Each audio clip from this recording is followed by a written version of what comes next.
फल। एक बार की कथा है। देव ऋषि नारद और ऋषि अनगड़ा कहीं जा रहे थे। रास्ते में उनकी नजर एक मिठाई की दुकान पर पड़ी। दुकान के नजदीक ही झूठी पतलों का ढेर लगा हुआ था। उस जुठन को खाने के लिए जैसे ही एक कुत्ता आता है, वैसे ही उस दुकान का मालिक उसको जोरों से डंडा मारता है। डंडे की मार खाकर कुत्ता चिपता हुआ वहां से चला जाता है।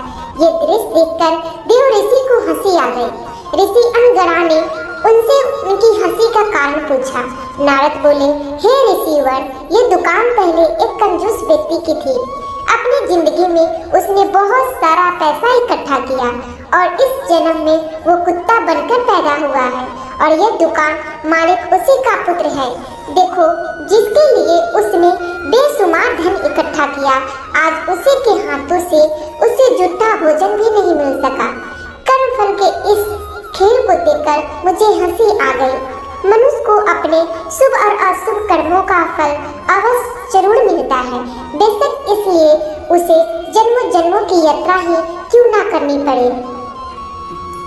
दोस्तों, इसलिए हम अपने कर्मों का फल अवश्य भुगतना पड़ेगा, चाहे देर हो या सवेर। कर्म सिर्फ हमें भुगतने ही पड़ेंगे।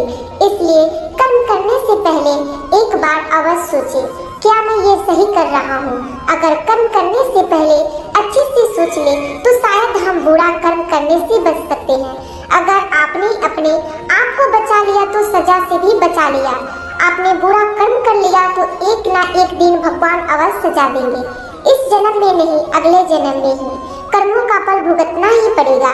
श्री कृष्ण जी ने गीता में कहा है, कर्मों को ही सबसे उत्तम बताया है, क्योंकि कर्म हो हमारे भाग का निर्माण करता है।